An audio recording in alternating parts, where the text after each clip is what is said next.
அடிமன படலத்திலே ராமரனுடைய திருமணத்துக்கு ராமரை அலங்காரம் பண்றத பார்த்துட்டு வரோம்.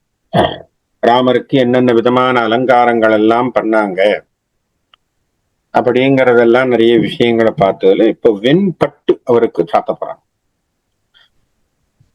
அங்கவஸ்திரம் போடுறது வரைக்கும் பார்த்தோம். உத்திரீனம் அப்படின்னு சொல்றதெல்லாம் பார்த்தோம். இப்ப வெண்பட்டு சாத்த போறாங்களா அவருக்கு. வெண்பட்டு எப்பேற்பட்ட ஒரு வெண்பட்டு அவருக்கு சாத்தியது எப்படி இருந்தது? மண்ணுரு சுடர்மணி வயங்கி தோன்றிய கண்ணுரு கருங்கடல் அதனை கைவளர் தன்னிற பார்க்கடல் தழையது ஆம் என வெண்ணிறப்பட்டு ஒளி விளங்கச் சாத்தியே. அதாவது இந்த மாணிக்கங்கள், முத்துக்கள், பவழங்கள் இதெல்லாம் கடல் அன்னையினுடைய மடியிலே கிடக்கு இல்லையா? மாணிக்கங்கள், பவழங்கள், முத்துக்கள் எல்லாம் கடல் அன்னையினுடைய மடியிலே கிடக்கு. ஆனா கடலினுடைய நிறம் என்ன? கருமையான நிறம், கருங்கடலா இருக்கு இல்லையா? கடலுடைய நிறம் கருங்கடல். அப்படி இருக்கக்கூடிய கருங்கடல் இன்னொரு பக்கத்துல வெள்ளை வெளியேர்னு இருக்கக்கூடிய ஒரு கடல் ஒண்ணு இருக்கு. அது என்னது? அது அப்படின்னா அது பால் கடல்னு ஒண்ணு இருக்கு. பார்த்திருக்கோமா? பார்க்கடல். அந்த பார்க்கடலிலே தான் பரந்தாமன் துயில்கின்றான். அதுதான் நம்ம சொல்றோம். குளிர்ந்த தன்மையுடைய பார்க்கடல், இங்கே கருங்கடல். இந்த கருங்கடலுடைய ஒப்புமை எதற்கு? கருங்கடல் போல் நிறத்தை உடைய ராமன். அப்படி வச்சுங்க. கருங்கடலை போல் நிறத்தை உடைய ராமன் அவன் துயில்கின்ற பார்க்கடல் போல் நிறத்தை உடைய வெண்பட்டு அவனுக்கு சாத்தப்பட்டது. தன்னிற பார்க்கடல் தழையீது ஆம் என வெண்ணிறப்பட்டு ஒளி விளங்க சாத்தியே. அவனுக்கு என்ன பண்ணாங்களாம்? அவருக்கு அப்படியே சாற்றினார்கள். அப்ப வெண்பட்டு போட்டிருக்க கல்யாணத்துக்கு. அப்ப பட்டு வஸ்திரம் போடுறதுங்கிறது அவங்க மரபா இருந்திருக்குன்னு தெரியும். அதுலயும் வெண்பட்டு போடுறது அப்படிங்கிறது ஒரு மரபா இருந்திருக்கு. அது சத்திரிய குலத்துக்கு இருந்திருக்கு போல் இருக்கு, ரகுவம்சத்துக்கு. அது தெரியும். சோ அது அப்பேற்பட்ட ஒரு அழகான பட்டை சாற்றிக் கொள்கிறார். அடுத்தது ராஜரீகம் இல்லையா? ராஜாவாச்ச, ராஜா வீட்டு பிள்ளை. அப்ப அவர் கையில என்ன இருக்கணும்? உடைவாள் இருக்கணும் இல்லையா? அத சொல்லுகிறார். சலம் வரு தரளமும் தயங்கு நீளமும் அலம் வரு நிழல் உமிழ் அப்பொன் கச்சினால் குலம்பரு கனகவான் குன்றை நின்று உடன் வலம்பரு கதிரென வாழும் இங்கியே. இப்போ ஒரு ஒப்புமை தர்றார் கம்பன். என்ன ஒப்புமை அப்படின்னா, மேருமலை அப்படிங்கிறது நமக்கு ரொம்ப ரொம்ப ரொம்ப ரெஃபரன்ஸுக்கு உரிய ஒரு பெரிய விஷயம். தமிழ் அந்த காலத்து சங்கத்தமிழ்ல இருந்து எப்பவுமே இந்த மேருமலையை ஒரு ரெஃபரன்ஸா எடுப்பாங்க நிறைய இடத்துல. அது ரொம்ப ஃபேமஸான ஒரு மலை. இந்த மேருமலையை என்ன பண்ணுதான், அந்த சிறப்பான மேருமலையை பொன்மயமான சூரியன் சுற்றி வருகிறான். அதை என்ன சொல்றாங்கன்னா, மேரு அந்த காலத்தினுடைய தியரி. மேரு தான் சென்டர் ஆக்சஸ் ஆஃப் தி எர்த்தா இருக்கணுங்கிறது அவங்களுடைய தியரி. இந்த சென்டர்ல இருக்கிற மாதிரி. இப்ப கூட இந்த ஆப்பிரிக்கால எங்கேயோ ஒரு ஈஸ்ட் ஆப்பிரிக்கா, வெஸ்ட் ஆப்பிரிக்காவில எங்கேயோ ஒரு இடத்துல ஈக்குவேட்டர் அப்படின்னு நம்ம சொல்றோம் இல்லையா? ஈக்குவேட்டருங்கிறது நம்ம மனசுல பூமத்திய ரேகைன்னு ஒண்ணு போட்டிருக்கோம். ஞாபகம் இருக்கா? ஜியாகிரபில படிச்சிருப்பீங்க பூமத்திய ரேகைன்னு.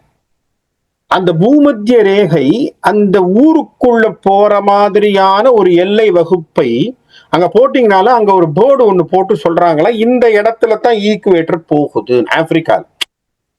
அதை பாக்குறதுக்கே ஒரு டூரிஸ்ட் கும்பல் போகுது அந்த இடத்துல. அப்ப என்ன அர்த்தம்? அந்த ஊருக்கு நடுவுலே தான் அந்த பூமி ரெண்டாக மாறி. இப்ப ரெண்டு பந்து நீங்க பாத்தீங்கன்னா, பூமிங்கிறது ஒரு அழகான பந்து தானே இல்லையா? குளோப்.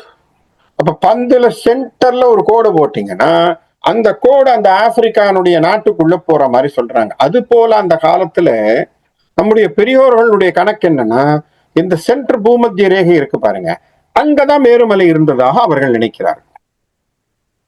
அவர்களுடைய ஐதீகமா அல்லது அவர்களுடைய வழக்கமாக வச்சிருந்தாங்களோ என்னன்னு நமக்கு தெரியாது. அதைத்தான் அவங்க என்ன நினைச்சாங்கன்னா அது மேருமலை என்று சொல்கிறார். அப்போ சென்டர்ல ஈக்குவேட்டர், இந்த பூமத்திய ரேகையில இருக்கக்கூடிய மேருமலைனா சூரியன் சுத்தும் போது எதை சுத்துறான்? பூமத்திய ரேகையை சுத்தி தானே வரான் இல்லையா? அப்படி பூமியை சுற்றி வருகின்ற பொழுது அந்த மேருமலையை சுற்றி வருவதாக சூரியன் இருக்கிறான். அப்படி என்ன சொல்றாங்க, அந்த மேருமலைக்கு ஒத்தவனாக யார் இருக்கிறார்கள்? இங்கே Raman.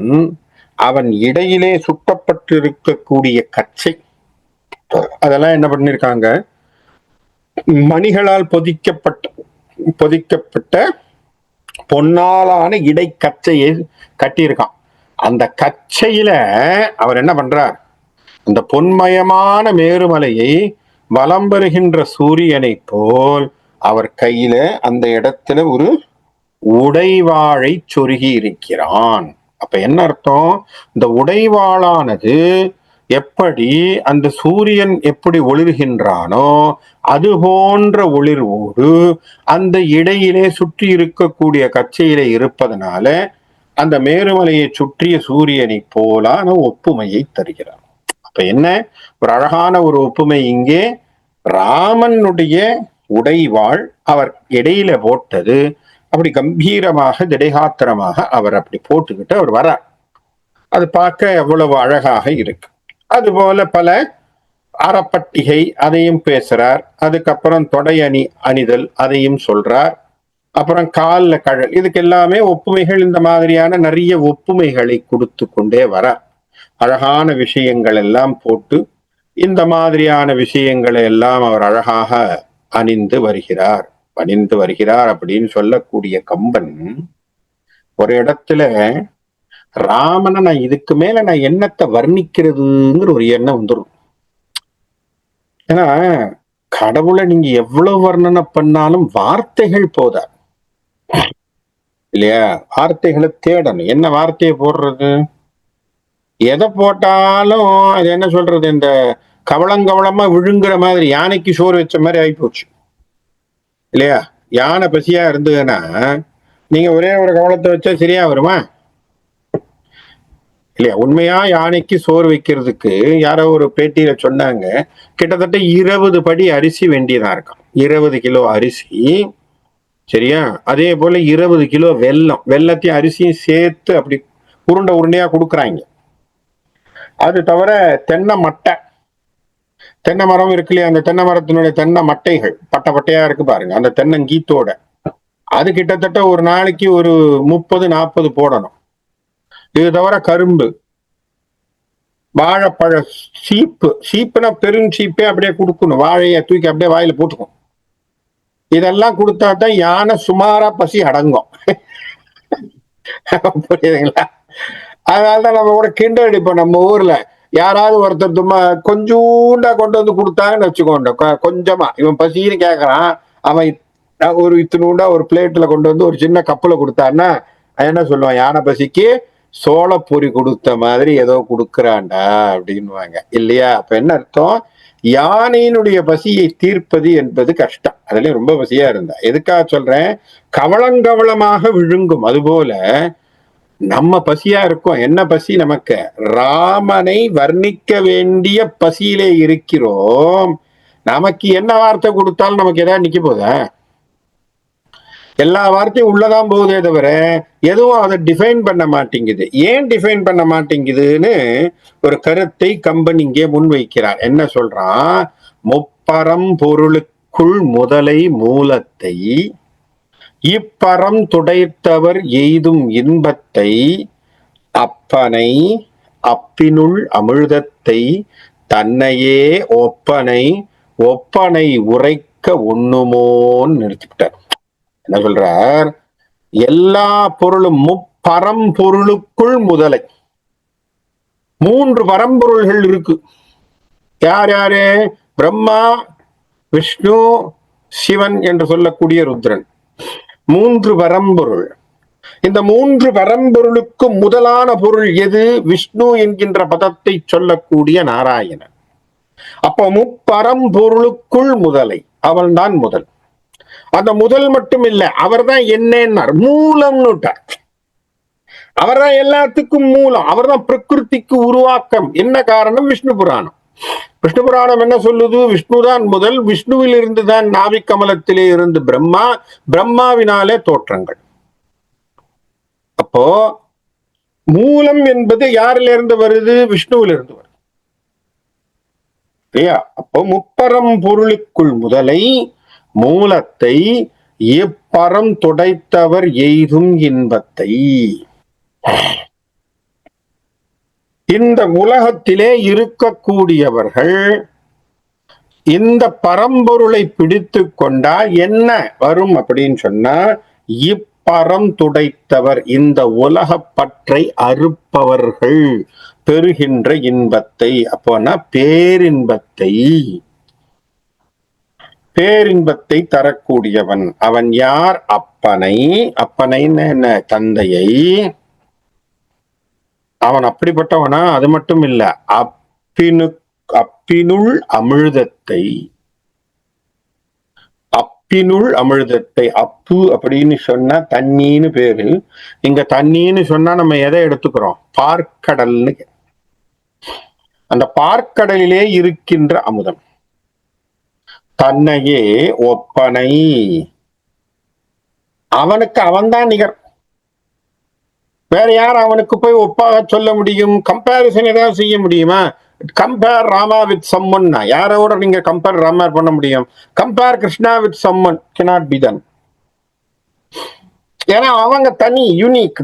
they stood in their own style. அவங்க தன்னுடைய இயக்கத்திலே, தன்னுடைய வாழ்க்கையினுடைய பதத்திலே தான் எப்படி வாழ்ந்தார்களோ அப்படித்தான் வாழ்ந்தார்கள். அதான் அவதாரம் ரெண்டுமே பக்கத்து பக்கத்தில் நடந்தாலும் ராமர் வேற, கிருஷ்ணர் வேற.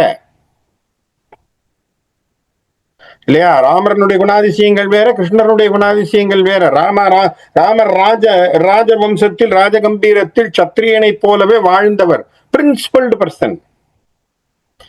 கிருஷ்ணர் பிரின்சிபல்ங்கிறதையே விட்டுட்டு வெளியில போனவர். இவ்வளவுதான் விஷயம். அவருக்கும் பிரின்சிபலுக்கு சம்பந்தம் கிடையாது. நீங்க பிரின்சிபல் ஒரு கட்டத்துக்குள்ள போட்டீங்கன்னா கிருஷ்ணர் மாட்டவே மாட்டார். எதெல்லாம் பண்ணக்கூடாதோ அதெல்லாம் பண்ணுவார், எது பண்ணணுமோ அதை பண்ண மாட்டார். அது கிருஷ்ணர். மரபு மீறல் நம்ம சொல்றோம் இன்னைக்கு, மரபு மீறியவர் அப்படின்னு நம்ம பேசுறோம். அப்படி இல்ல, நான் கன்வென்ஷனலா நிறைய விஷயங்களை சிந்தித்தவர் கிருஷ்ணர். சரியா? நான் கன்வென்ஷனல் திங்கிங் எல்லாமே அவர்கிட்ட நிறையவே இருந்தது. அதனாலதான் நிறைய விஷயங்கள். ஏன்னா அவர் போல ஒருத்தர் வந்தாதான் போருக்கு அவர் சரிங்கிறதுனால தான் அப்படி ஒரு அவதாரம் இது. இல்லைன்னா நீங்க பிரின்சிபலா உட்கார்ந்து இருந்தா, ராமர் போல உட்கார்ந்து இருந்திருந்தா இது மகாபாரத போர் நடந்திருக்குமா அப்படின்னு சொன்னா பாண்டவர்கள் தான் இழந்திருப்பாங்க. ரொம்ப சிம்பிள். ராமரை போல் இருந்திருந்தா பாண்டவர்கள் தான் நிறைய இழப்பை சந்தித்திருப்பார்கள். அதுக்காக நான் ராமரை கீழே தள்ளுறேன் அப்படின்னு நினைக்க வேண்டாம், யாரும் மனசு பட வேண்டாம். நான் சொல்றேன் ஒரு பிரின்சிபலுக்காக. ஏன்னா ரெண்டு பேருடைய இயக்கம் வேறு, நோக்கம் வேறு, காலகட்டங்களும் வேறு. அப்கோர்ஸ் அங்க வருகின்ற பொழுது அது திரேதா யுகத்துல இருந்தார், இது துவாபர யுகத்துக்கு வந்துட்டார். ஆகவே ரெண்டும் வித்தியாசமான ஒரு அவதாரத்தை அவர் செய்ய வேண்டியதாக, ஒரே பரம்பொருள் ரெண்டு விதத்துல செய்ய வேண்டியதாக இருந்தது. அதனாலதான் அவர் என்ன சொல்றான்? அவருக்கு நிகர் அவன்தான்னு நம்ம சொல்றோம் இல்லையா? அவரை வேற யாராலும் கம்பேர் பண்ண முடியாது. அதனாலதான் அவன் என்ன சொல்றோம்? தன்னையே ஒப்பனை. அவருக்கு யார் நிகர் ஆனவர்? அவருக்கு கம்பாரிசன் சொன்னா அவரைத்தான் சொல்லணும். ராமாதான் பெஞ்ச் மார்க், ராமாதான் ஸ்டாண்டர்ட். ராமருக்கு ராமர் தான் கம்பாரிசன் இல்லையா? ராமா உன்னுடைய ஆக்ட். இன்னைக்கு கூட விவாத மேடையில கம்பன் அரங்கத்திலே பேசும்போது என்ன சொல்றாங்க? ராமன் இந்த இன்சிடென்ட்ல இப்படி இருந்தார், இந்த இன்சிடென்ட்ல இப்படி மாத்திட்டாருங்கிற மாதிரி தான் பேசுவாங்களே தவிர, ஏன்னா ராமரை வச்சுதான் ராமரை கம்பேர் பண்ண முடியும். புரியுதுங்க உங்களுக்கு நான் சொல்றது? பாயிண்ட் அப்படித்தான். காரணம் என்ன? ராமன் ஆக்டுக்குள்ளதான் நீங்க பிளஸ் ஆர் மைனஸ் பாத்துக்கணும். இந்த இடத்துல அவர் இப்படி செஞ்சார், இந்த இடத்துல இங்க மாறி செஞ்சிருக்காரு, அப்ப இந்த இடத்துல பிரின்சிபல் மாறி இருக்காரா, அதுக்கப்புறம் விளக்கங்களை நம்ம பேசலாம். அப்படித்தான் விவாத மேடைகள் கம்பன் கழகத்திலே நடக்கும். அதுதான் அதனுடைய மரபு. சரியா? அது அவருடைய ட்ரெண்ட், அது அப்பேற்பட்ட விஷயங்கள். அதனால எதுக்காக சொல்றேன்? தன்னையே ஒப்பனை, அப்படி இருக்கக்கூடியவனை ஒப்பனை உரைக்க ஒண்ணுமோ, அப்படி யாராலையும் அவனுக்கு வேற நிகரை சொல்ல முடியாத அவனை, அவனுடைய திறத்தை, அவனை நம்மால் ஏதாவது சொல்ல முடியுமா வார்த்தையிலேன்னு கம்பன் பேசுறான். அவனை நம்மால எதையும் சொல்ல முடியாது. காரணம் என்ன? அவனுடைய திறத்துக்கும் அவனுடைய தனித்தன்மைக்கும் அவனுடைய பொருளுக்கும் அவன்தான் இலக்கு. ஏன்னா அது அவதாரம். அதான் அவதார நோக்கம்ங்கிறது நமக்கு தெரியாத விஷயங்கள். ஏன்னா பரம்பொருள் ஒரு நோக்கத்தோடு வரும், ஒரு நோக்கத்தோடு காரியங்களை செய்யும், ஒரு நோக்கத்தோடு சில விஷயங்களை செய்து முடித்து கிளம்பும். அதை நம்ம மேலிருந்த வாரியாக நம்ம மனுஷத்தன்மையில இருந்து பேசிக்கூடாது. அது எல்லாத்துக்கும் நம்மால ஒரு அர்த்தத்தை கண்டுபிடிக்கிறதுங்கிறது கொஞ்சம் கடினமான விஷயங்கள் இல்லையா? பரம்பொருளுடைய தன்மை என்ன காரணம்னா நமக்கு அந்த ஃப்ரீக்வன்சி வரணும். நாம ராமரோட வைப்ரேட் ஆனா ராமர் செய்யறது என்னன்னு புரியும் இல்லையா? நான் சொல்ற மாதிரி கதையா படிச்சீங்கன்னா உங்களுக்கு ஒன்றும் புரியாது. ராம வைபவத்துக்குள்ளே போய் ராமனை அனுபவிக்க ஆரம்பிச்சீங்கன்னா ராமாயணம் புரியும். அப்பதான் அழகு. அப்படி இருந்தா தான் நம்மளால பார்க்க முடியும். அப்படி அழகான ஒரு சமாச்சாரங்களை எல்லாம் பண்ணிட்டு அவர் என்ன பண்ணிருக்காராம், ஒரு தானங்கள் எல்லாம் கொடுத்துட்டு கிளம்பியிருக்கார். அதெல்லாம் சொல்றாங்க பாருங்க. 16,000 பசுவும் 16,000 பசுவும் பைம்பொன்னும் எல்லையில் நிலனோடு மணிகள் யாவையும் நல்லவர்க்கு உதவினான். என்ன பண்ணிருக்காரு? தன்னுடைய கையில தன்னுடைய சக்திக்கு இருக்கக்கூடிய விஷயங்கள் அத்தனையுமே அழகாக பசுமாடு தானம் கொடுத்து, பொன் தானம் கொடுத்து, நிலங்கள் கொடுத்து, மணிகள் கொடுத்து, நல்லவர்க்கு. இது ரொம்ப அழகான வார்த்தை பாருங்க, கம்பன் போட்டிருக்கிற வார்த்தை. இதெல்லாம் யாருக்கடா கொடுத்தான்னா நல்லவர்க்கு உதவினான். அப்பனா என்ன அர்த்தம்? கொடுக்கறவன் விட வாங்கிறவனுடைய தகுதி முக்கியம்னு புரியும் இல்லையா? பசுமாட்டை கொண்டு போய் கோஷாலை வச்சு வளர்க்கிறவனுக்கு கொடுக்காம இல்லையா, மன்னிக்கணும், பீஃப் ஸ்டால் வச்சு சாப்பிட்றவங்க கிட்ட கொடுத்தா பசுமாடு இருக்குமா? அப்ப நமக்கு யார் நல்லவன்னு புரியணும். நான் அதுக்காக அவங்கள தப்பு சொல்றேன் இவங்களை தப்பு சொல்லலைங்கிறதுக்காக சொல்லல. எதுக்கு சொல்றேன்னா, யார் நல்லவன் கொடுக்கும் பொழுது, அதனால தான் என்ன சொல்றோம், பாத்திரம் அறிந்து பிச்சை கொடுக்கும் போது அவன் எப்ப ஏற்பட்டவன் அப்படிங்கிறதும் கொஞ்சம் பார்க்க வேண்டியதா தான் இருக்கு இந்த காலத்துல. நல்லவனுக்கு உதவினான், நவிலும் நான்மறை செல்வர்க்கு வாழ்த்துற தேர் வந்து ஏறினான். அவனை சுற்றி இருந்த 4 வேதங்கள் எல்லாம் சொல்லி கொண்டிருந்த அந்தணர்கள் எல்லோரும் வாழ்த்த இவர் அழகாக தேரிலே ஏறுகிறார். அப்போ கோதானம், பூதானம், சொர்ணதானம் எல்லா தானத்தையும் பண்ணிவிட்டு அவர் வந்து ஏறி இருக்கார். இப்ப ராமன் தேரிலே ஏறுகிறான். என்ன, அந்த தேர்ல அவன் தங்கி இருந்த அரண்மனையிலிருந்து அவன் மணிமண்டபம், அந்த திருமண மண்டபத்துக்கு வரணும்.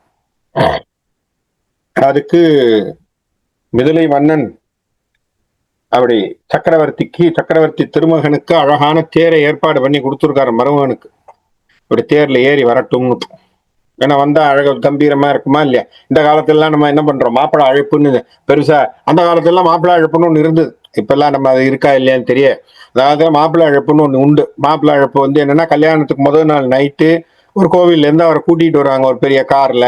அவருக்கு வந்து கோட் சட்டை எல்லாம் போட்டு, இல்ல ஒரு பேண்ட், ஒரு வேட்டி சட்டையை போட்டு, அவர் கழுத்துல மாலையை கொடுத்து, கையில ஒரு செண்டெல்லாம் கொடுத்து, அவருக்கு முன்னாடி பின்னாடி இந்த லைட் எல்லாம் வச்சு அலங்காரங்களை பண்ணி அவரை வந்து அது நிதானமான ஒரு கார்ல அழிச்சிட்டு வருவாங்க. அப்ப ஊரே வேடிக்கை பார்க்கும். அந்த மாப்பிள்ளையை பார்க்கறதுங்கிறது ஒரு விசேஷம். அது ஒரு மாப்பிள்ளை அழைப்பு அப்படிங்கிறது ஒரு காலத்துல அப்படி ரொம்ப ஃபேமஸா இருந்த ஒரு காலம்.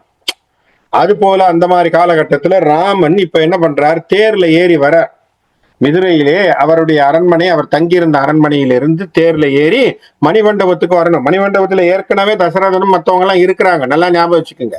அவங்க ஏற்கனவே போய் அங்க உட்கார்ந்து இருக்காங்க. இப்ப ராமர் கிளம்பி வரணும். ராமர் அந்த பிறகுதான் சீதை வர முடியும் இல்லையா? முதல்ல மாப்பிள்ளை தானே வரணும், அப்புறம் தானே பொண்ணு வர முடியும். என்ன பாருங்க, நம்மளுடைய வழக்கங்கள்லாம் கரெக்டா இருக்கு பாருங்க. பொன் திரள் அச்சது வெள்ளி சில்லி புக்கு உற்றது, வைரத்தின் ஊற்ற தட்டது, சுற்று உரு நவமணி சுடரும் தொற்றது ஒற்றை ஆழி கதிர் தேரோடு ஒப்பது. அதாவது பொன்னாலான அச்சை உடையதான் அந்த தேர். சாதாரணமா அந்த தேருக்கு அச்சாணி அப்படின்னு சொன்னா நம்ம என்ன பண்ணுவோம், இரும்புல வச்சிருப்பாங்க. சாதாரணமா இரும்போ அந்த மாதிரியான விஷயங்கள்ல தான் வச்சிருப்பாங்க, ஒரு மெட்டல்ல இருக்கும். இவருக்கு பொன்னாலான தேர் அச்சு. சரியா? ஏமா என்ன பாரு, என்னன்னா ராஜா வீட்டுல எல்லாம் கல்யாணம் பண்ணிக்கிறார், ராஜா கல்யாணம் பண்ணிக்கிறாங்க. அப்ப அப்பேற்பட்ட ஒரு செல்வந்தனாகத்தானே இருக்கணும். வெள்ளி சில்லி புக்கு உற்றது, வெள்ளியினால் ஆன சக்கரங்கள். எப்படி? வெள்ளியினால் ஆன சக்கரங்கள். வைரத்தின் உற்ற தட்டது, அழகான தட்டு. தட்டுல மணிகள் எல்லாம் என்னன்னா அந்த தேர் தட்டுன்னு சொல்லுவோம் இல்லையா, அங்க நிற்பாங்க. நிற்கக்கூடிய தட்டுல அழகாக என்ன பண்ணிருக்காங்கன்னா மணிகள் எல்லாம் போட்டு அழகாக அலங்காரங்கள். சுற்று உரு நவமணி சுடரும் தோற்றது. சுற்றிலும் என்ன பண்ணிருக்காங்க, நவமணி சுடர்கள் எல்லாம் வச்சு அப்படி கொண்டு வராங்க. ஒற்றை ஆழி கதிர் தேரோடு ஒத்ததே. வந்தது எப்படி இருந்ததா, சூரியனுடைய தேரை போல இவர் அப்படி மின்னி கொண்டு வந்தார். அப்ப கூட பாருங்க, அவருடைய தாத்தாவோட தான் அவருக்கு கம்பாரிசன். ஏன்னா சூரிய வம்சத்துல வந்தவர் தான். அதனால நூல் வரும் தகையன நுனிக்கும் நோன்மையை சால் பெறும் செவ்விய தருமன் ஆதிய நாளையும் அணைய புறவி நான்கு ஒரு பாலமை உணர்ந்தவன் பக்கம் பூண்டவே. அதாவது எப்பேற்பட்ட குதிரைகள் அப்படின்னா, குதிரைக்கு ஒரு லட்சணம் இருக்குங்க. அதுக்கு பேர் அஸ்வலட்சணம்னு பேர். அஸ்வலட்சணம் அப்படின்னா, அஸ்வம்னா குதிரை. அஸ்வத்துக்குன்னு ஒரு லட்சணம் இருக்கு. லட்சணம்னா தெரியும் தானே, குதிரைக்கு இன்ன ஹைட் இருக்கணும், இன்ன மாதிரி கால்கள் இருக்கணும், காலினுடைய குழம்பு ஒரு சைஸ்ல இருக்கணும், வால் இன்ன சைஸ்ல இருக்கணும். சரிங்களா?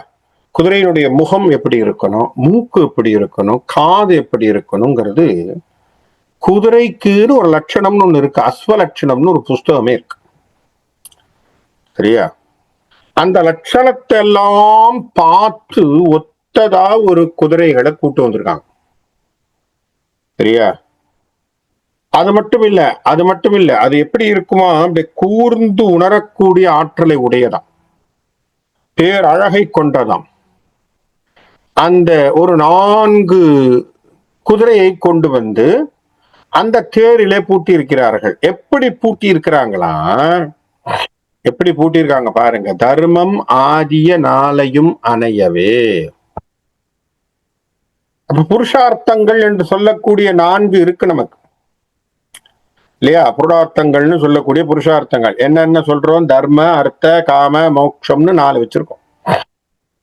ஒரு தனி மனிதனுக்கு இது ரொம்ப முக்கியம். அறம்பொருள் இன்பம் வீடு. இந்த அறம்பொருள் இன்பம் வீடை சொல்லக்கூடியதாக இந்த 4 குதிரைகள் அங்கே பூட்டப்பட்டிருக்கு. சரியா?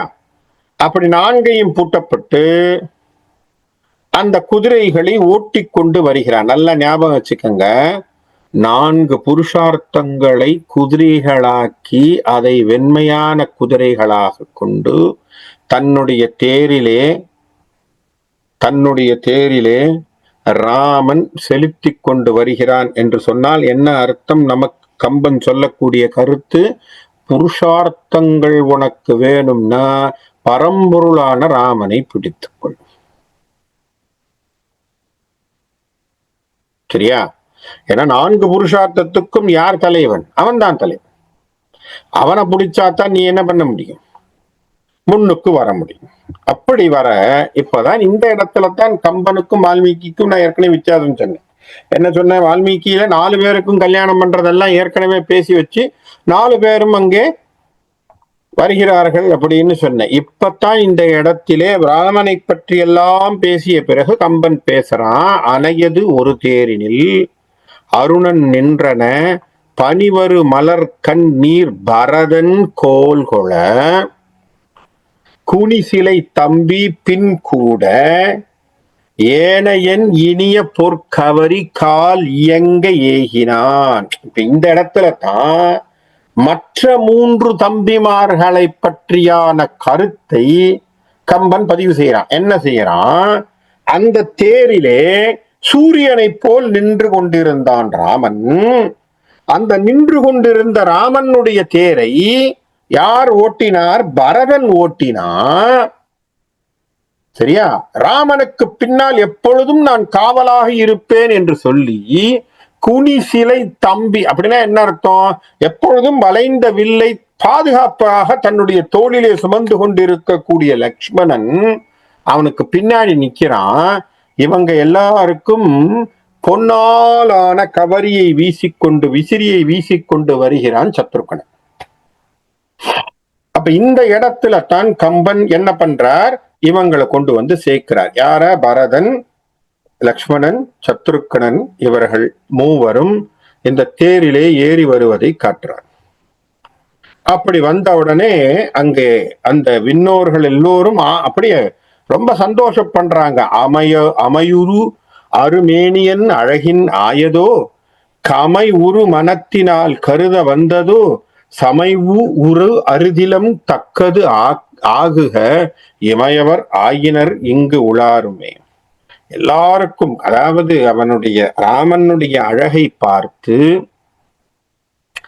அதை நினைத்து கொண்டே என்ன பண்றாங்களாம்? விண்ணிலும் மண்ணிலும் இருப்பவர்கள் அத்தனை பேரும் அப்படியே ரொம்ப சந்தோஷப்பட்டு உவகையோடு வந்து நிற்கிறார்கள்.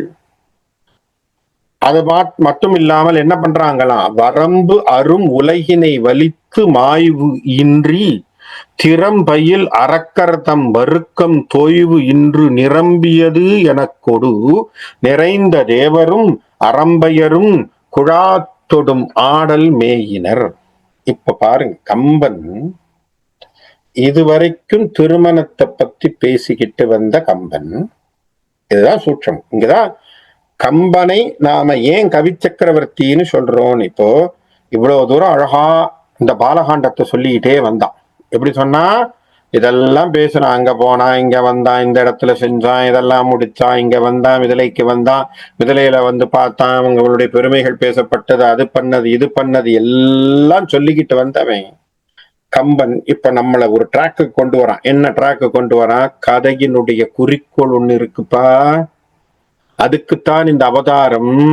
அதை விட முக்கியம், அதுக்குத்தான் இந்த கல்யாணம். எப்படி?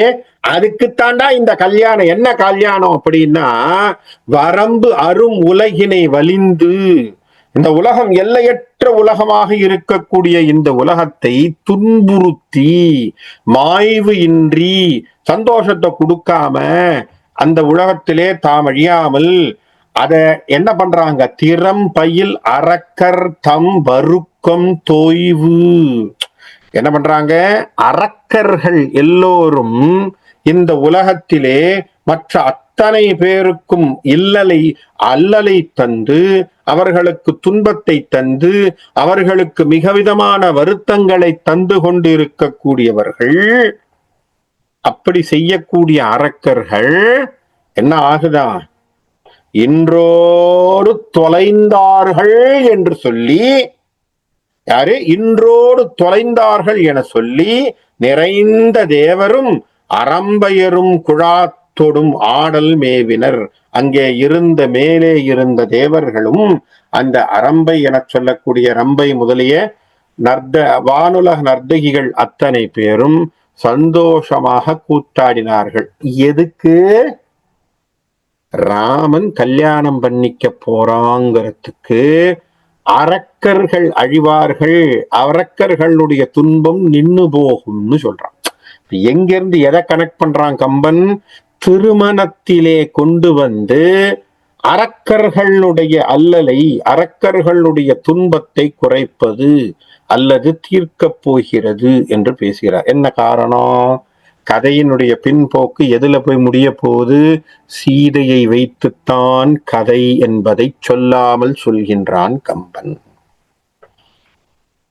இல்லையா? இல்லைன்னா கல்யாணத்துல கொண்டு போய் வைப்பானே. நல்லா யோசிச்சு பாருங்க. கல்யாணத்துல கொண்டு போய் வைக்க வேண்டிய அவசியம் என்ன? கல்யாணம் பண்றதுனால அவங்க சந்தோஷப்பட வேண்டிய அவசியம் என்ன? கல்யாணம் ஆனாதான் சீதை வருவா. திருமணம் ஆகாம சீதை வர முடியாது. அப்படி சீதை வந்தா தான் அங்க போய் அயோத்தியில உட்கார்ந்து இருக்கும் போது வெளியில போன்னு சொல்ல முடியும். இது எல்லாமே என்ன அர்த்தம்? It is decided, determined, it is plant already what they have to to. சொல்ல புரியுதுங்களா உங்களுக்கு? இது எல்லாமே என்ன அர்த்தம்? ஒரு திட்டமிட்ட விஷயங்களை இந்த அவதாரம் ஏற்கனவே செய்து விட்டது. அப்ப இதுக்கு அடிப்படையாக இருப்பது எது? திருமணம். அந்த திருமணம்ங்கிற ஒரு சமாச்சாரம் இங்க சீதையோடு அவருக்கு நடக்கலன்னா ராமருக்கு எந்த விதமான பிரச்சனையும் இல்லையே. இப்ப யோசிச்சு பாருங்க, ராமர் சீதையை கல்யாணம் பண்ணிக்கல, என்ன ஆயிருக்கும்? சீதையை முதலில் பார்க்க வேண்டிய அவசியம் இல்லை. இவர் நேரம் அயோத்திக்கு தானே போயிருக்கணும். விஸ்வாமித்தர் நேரம் எங்க கூட்டிட்டு வந்தாரோ அங்கதான் திருப்பி கூட்டு போய் விட போறாரு. அங்க போனாருன்னா அவர் பாட்டு அங்க போயிட்டு இருக்கதான் போறாரு. தசரதனுக்கு அந்த யோசனையே வரப்போறது இல்லை. காரணம் என்னன்னா, இவனுக்கு கல்யாணம் ஆனா தான் இவங்கிட்ட ராஜாங்கம் கொடுக்கணும்னு யோசிப்பாரு. இவனுக்கு கல்யாணம் ஆகலாம், அவருக்கு அர்த்த விசாரம் என்னவா இருக்கும்? பிள்ளைக்கு கல்யாணம் பண்ணணும் தான் தேடி இருந்திருப்பாரு. தவிர அரசாங்கத்தை அவங்ககிட்ட கொடுக்கணும்னு யோசிச்சிருக்க இல்லையா? கதை எங்க கிளிக் ஆகுது? சீதையினுடைய திருமணத்திலே தான் கதை. பாலகாண்டத்தினுடைய முத்தாய்ப்பாக இருக்கக்கூடிய சீதையினுடைய திருமணம் தான் அரக்கர்கள் தோற்பதற்கு காரணமான ஒரு விதி. அத கம்பன் அழகா கேப்சூல் மாதிரி கொடுக்கறான், கையில கொண்டு வந்து கொடுக்கறான். என்ன சொல்றான்? அரக்கர் தம் வறுக்கும் தோயு இன்று நிரம்பியது, இன்னையோட முடிஞ்சு போச்சுறான்ட்டான். அவனுடைய துன்பம் எல்லாம் இனி அவங்க பண்ணக்கூடிய அட்டகாசம் எல்லாம் இன்னையோட முடிஞ்சு போச்சுறான். ஏன்? ராமன் சீதையை திருமணம் செய்து கொண்டான். இனி purpose direct, purpose is solved. இது வரைக்கும் இளைஞனாக சுற்றி கொண்டிருந்தான் ராமன். இன்னைக்கு பிரம்மச்சரியத்தை விட்டு கிரகஸ்தாசனத்துக்கு வந்துட்டான். இப்ப சீதையை கையில பிடிச்சாதான் கதை. எப்படி பாருங்க, என்ன மாதிரியான ஒரு பின்னலை கம்பன் நமக்கு கையில கொடுக்கிறான். காரணம், அவதார நோக்கத்திற்காகத்தான் திருமணம். நம்ம நினைக்கிற மாதிரி ராமனும் சீதையும் ஏதோ சந்தோஷமா கையை பிடிச்சிக்கிட்டு பிக்னிக்கு போய் ஹனிமூனு போய் ஊரெல்லாம் சுத்தினதுக்காக கல்யாணம் பண்ணிக்கல. ஏன்னா அவதாரம் அதுக்காக பண்ண போறது இல்லை. அவதார நோக்கமே வேற. ஏன்னா அவதார நோக்கங்களுடைய விஷயம் என்ன? அவங்க வந்திருக்கக்கூடிய பர்பஸ் என்னவோ அதை சால்வ் பண்ணத்தான் பார்ப்பாங்க. இப்ப ராமனுடைய ஒரு காரணம், ராமனுடைய பிறப்பினுடைய காரணம், சீதையினுடைய பிறப்பினுடைய காரணம் ராமன் சீதை இணைவும் அதன் பின் நடக்கக்கூடிய நிகழ்வுகள் தான். அதனால்தான் ராமசீதை இணைவுக்கு பிறகு திருமணம் செஞ்சுக்கிட்டு வெளியில இறங்கின உடனேயே முதல் என்கவுண்டர் பரசுராமனை பாக்குறாங்க. புரியுதுங்களா உங்களுக்கு? எல்லாமே காட்சி, எல்லாமே உங்களுக்கு அந்த கதையை அப்படி நகர்த்துக்கிட்டே போறாங்க. என்னன்னா, it's all linked, everything is linked season. ஒண்ணுக்கு தொடர்புடைய. அப்படித்தான் அந்த கதையை வால்மீகி சொல்லி நமக்கு கையில கொடுத்திருக்காரு. அந்த காப்பியத்தை நமக்கு கம்பன் அதை தமிழ்படுத்தி கொடுத்திருக்காரு.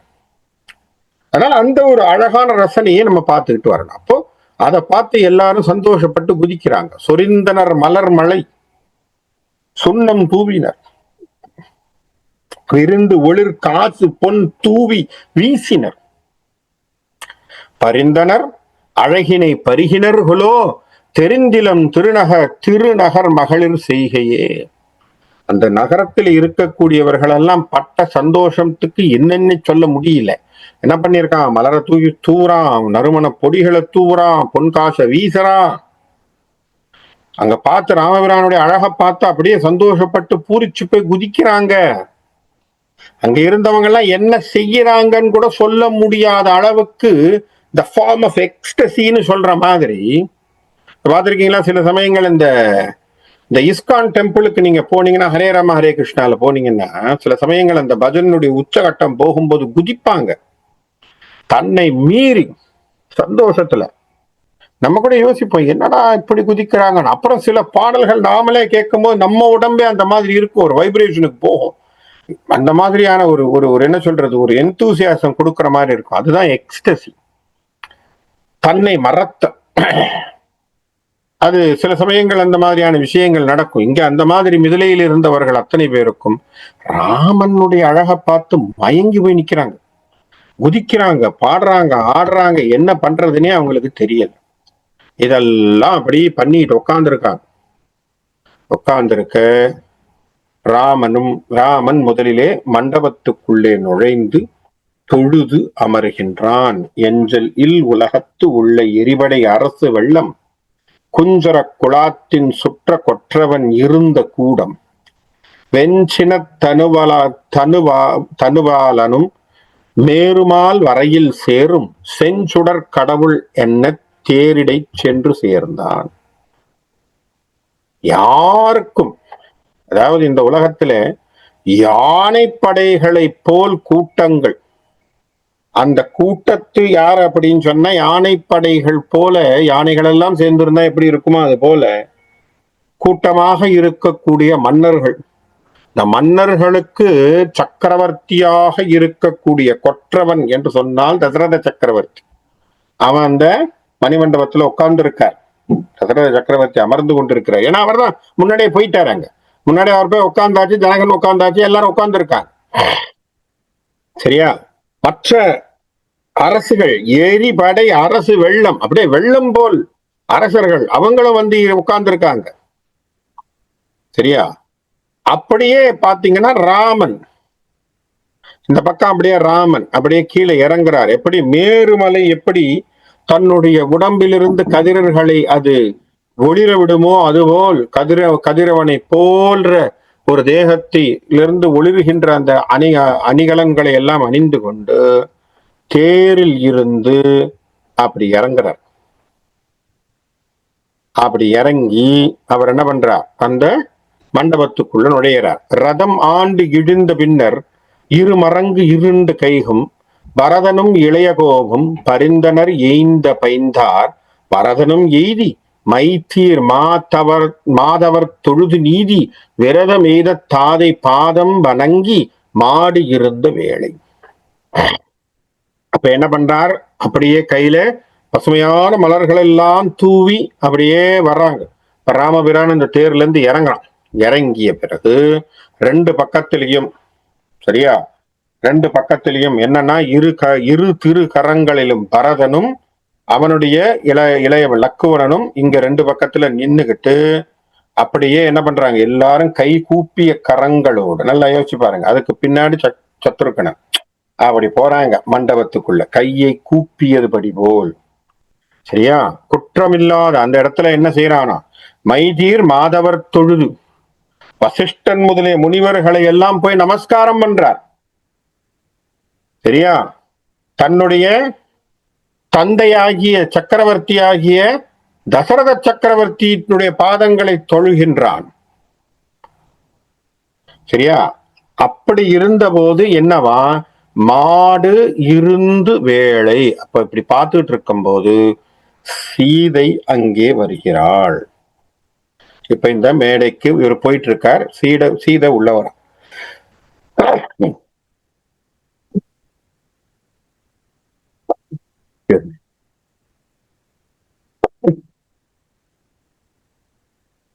அப்ப சீதையினுடைய அழகு, சிலையுடை கயல்வாள் திங்கள் ஏந்தி ஒரு செம்பன் கொம்பர் முலையிடை மகிழ்ப்ப தேர்மேல்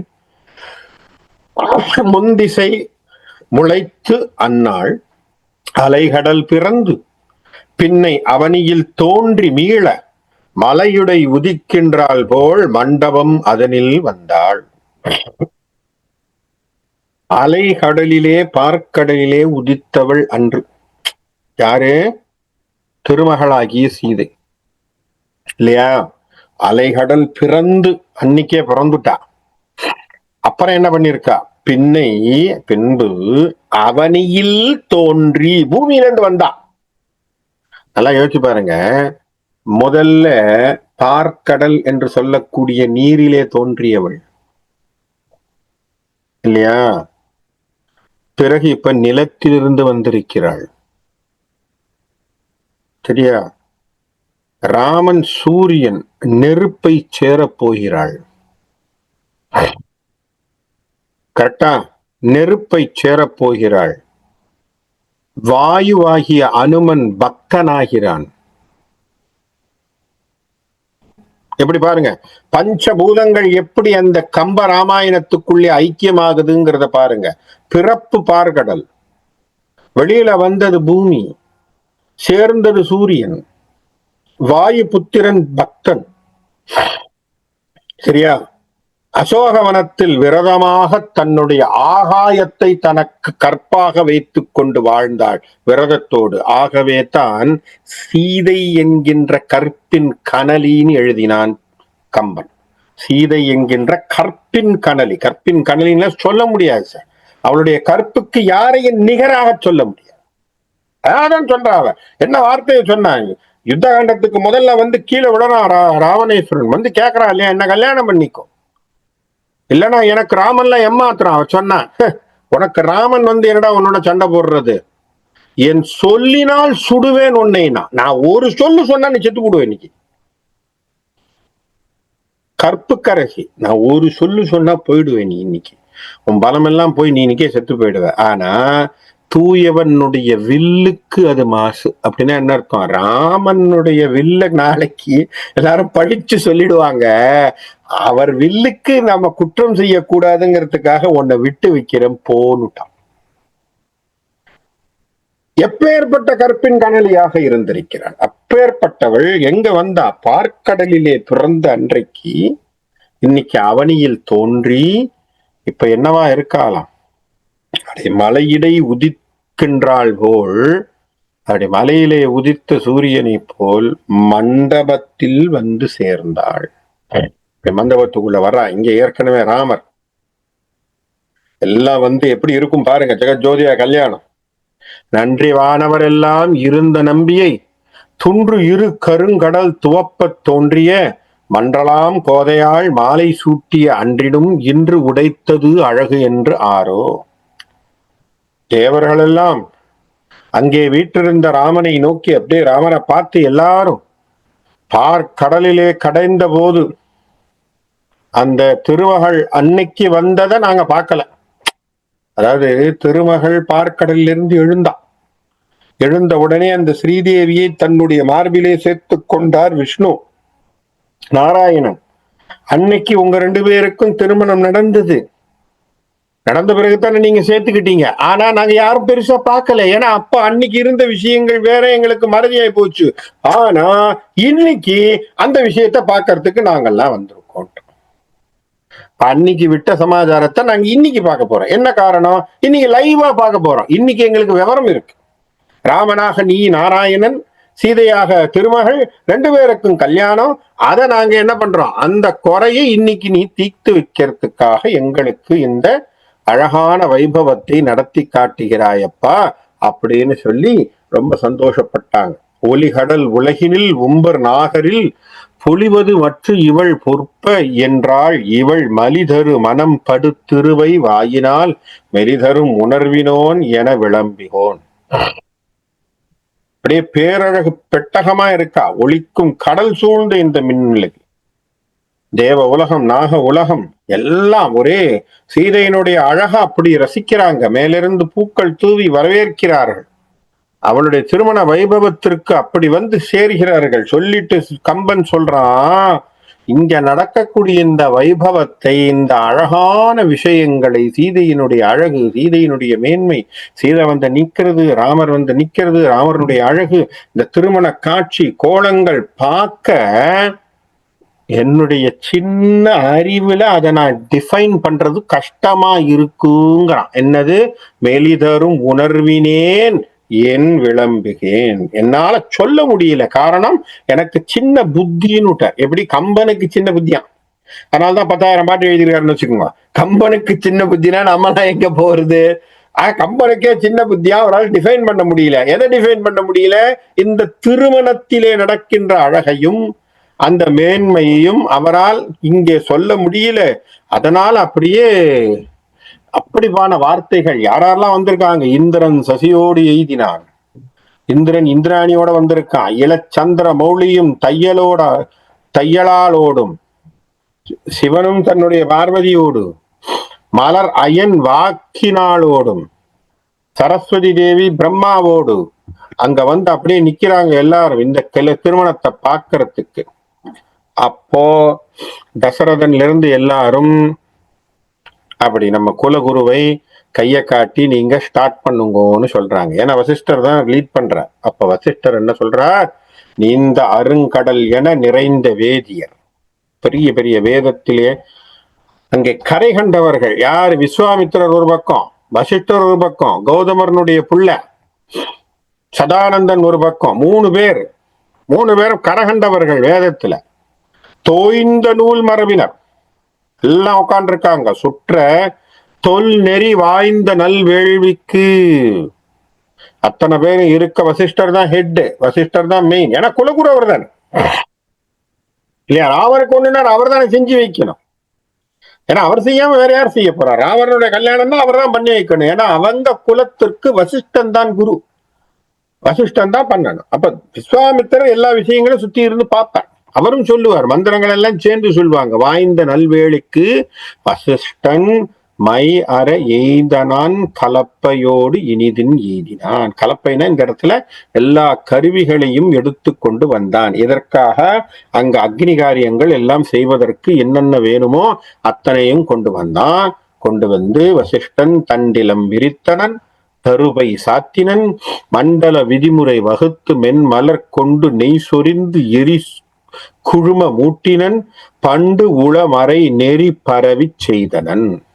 மண்ணெல்லாம் பரப்பி தர்பையெல்லாம் போட்டு மண்டல விதிப்படி என்னென்னலாம் செய்யணுமோ அது முதல்ல வச்சு பூஜைகளை செஞ்சு மென் மலர்களை கொண்டு சொரிந்து நெய் சொரிந்து ஆகுதி விட்டு அக்னி வளர்த்து எரி குழும மூட்டினான். அக்னி வளர்த்து பண்டு உளமறை நெறி பரவி செய்தனன். அங்கே அக்னியை மூட்டி அந்த அக்னியை சாட்சியாக வைத்து திருமணம் நடந்தது. மனத்தவிசில் ராமனும் சீதையும் ரெண்டு பேரும் அவங்களுடைய மனதிலே அப்படி ஒருத்தர் நினைச்சுக்கிறார். மன்றலில் வந்து மனத்தவிசி ஏறி வென்றி நெடுத்தகை வீரனும் ஆர்வத்து இன் துணை அன்னமும் எய்தி இருந்தனர், ஒன்றி போகமும் யோகமும் ஒத்தனர். அங்க ரெண்டு பேரும் வந்து அந்த மன்றத்திலே நின்று அந்த மன்றத்திலே அவர்கள் வசிஷ்டர் சொன்ன அத்தனை சடங்குகளையும் செய்து அந்த அக்னிக்கு வலம் வந்து அக்னிக்கு ஆகுதி கொடுத்து எல்லாம் பண்றதெல்லாம் பண்ணி, அவங்க குலதெய்வத்தை ஏற்கனவே முதல்ல பூஜை பண்ணியாச்சு. அவங்க குலதெய்வத்தை ஏற்கனவே பூஜை பண்ணிட்டு தான் வந்திருக்காங்க. ஏன்னா அதெல்லாம் முக்கியம். குலதெய்வ பிரார்த்தனைகள் எல்லாம் முதல்ல முடிச்சுட்டு தான் இங்க வரணும். வந்து அவர்கள் உட்கார்ந்து அங்கே அந்த திருமணத்திற்கு என்னென்ன வேணுமோ அதையெல்லாம் செய்தார்களாம். எப்படியாம்? ஒன்றிய போகமும் யோகமும் ஒத்தனர். போகமும் யோகமும் எப்படி சேர்ந்திருக்குமோ அப்படி ஒருத்தர் ஒத்த விஷயங்களாக அவர்கள் செய்தார்கள். அப்ப செய்யும் பொழுது ஒரு கண்டிஷன் ஒண்ணு வருது. அதுக்கு பேர் என்னன்னா கன்னிகாதானம்னு பேர். கன்னிகாதானம்னா என்னது? பெண்ணை தாரை வாத்து தருதல். சனகனை கூப்பிடுறோம். வசிஷ்டன், பாப்பா நீதான் தாரை வாத்து தரணும் சொல்லிட்டு தசரதன் கிட்ட சொல்றான், நீ என்ன பண்ணணும்? கன்னியாதானத்தை வாங்கணும். தசரதன், இது வந்து ஒரு இந்த கதையில வராது, ஒரு தனிப்பட்ட கதையாக சொல்லப்படுவது. வாழ்வில் சில குறிப்புகள் இருக்குதுல. தசரதன் சொல்றான், நான் தானம் வாங்கி பழக்கம் இல்லப்பா, எனக்கு கொடுத்துதான் பழக்கம் இல்லையா? கன்னிகா தானம்னு சொல்றோம், நான் தானம் வாங்கி பழக்கம் இல்லப்பா, நான் கொடுத்துதான் பழக்கம். அதனால நீ என்னப்பா என்ன வாங்க சொல்றியேங்கிறார் வசிஷ்டர். அப்ப வசிஷ்டர் சொல்றார், உலகத்திலேயே நீ எந்த தானம் வாங்கிக்கிறியோ இல்லையோப்பா, கன்னிகா தானம் வாங்கறதுக்கு நீ பெருங்குடுப்பின உனக்கு. சரியா?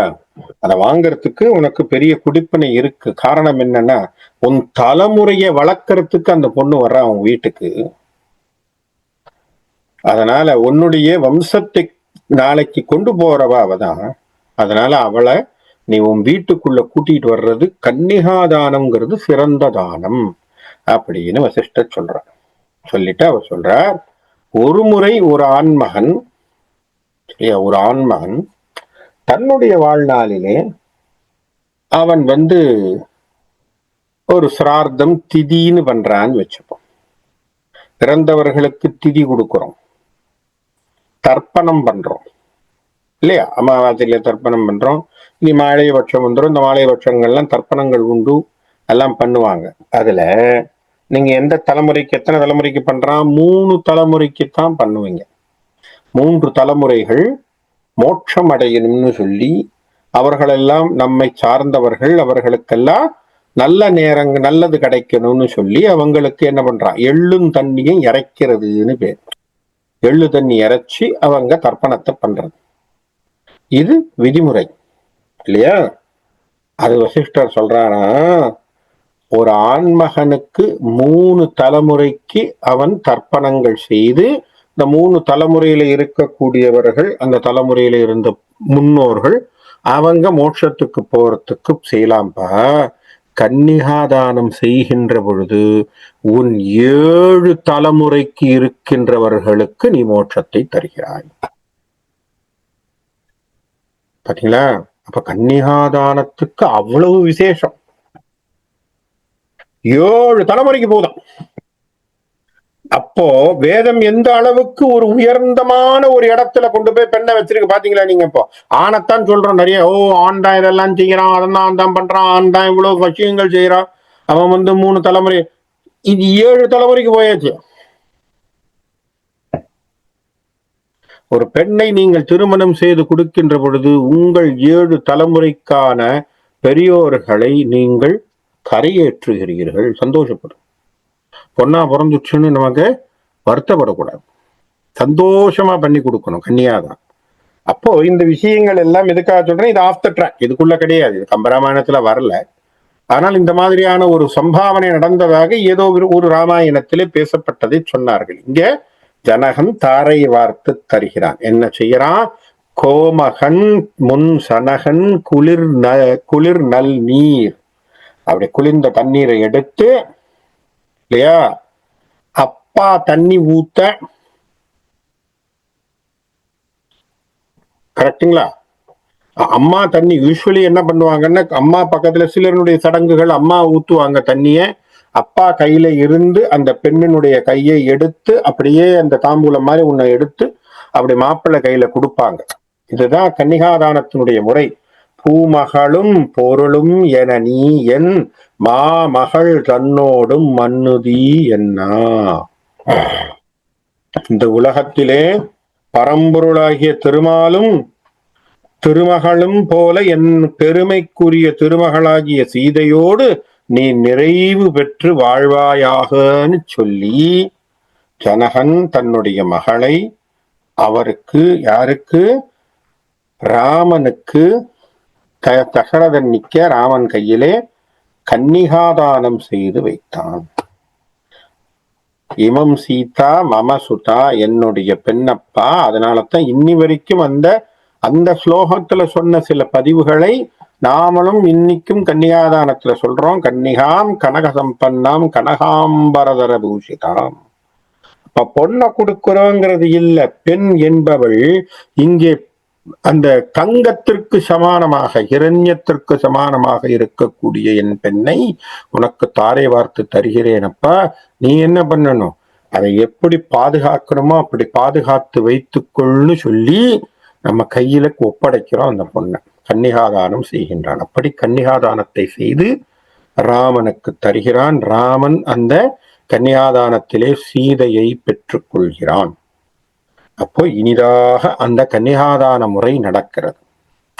அதோடு இன்னைக்கு நிறுத்துவோம். மற்றது இருக்கக்கூடிய விஷயத்தை அதுக்கப்புறம் அவர்கள் என்ன செய்தார்கள், வாழ்த்துக்கள் பண்ணது, அதெல்லாம் பின்னாடி வரக்கூடிய அடுத்த வகுப்பிலே அதனுடைய தொடர்பை பார்ப்போம்னு சொல்லி இன்னைக்கு இந்த இடத்துல நிறுத்துறேன். நன்றி, வணக்கம்.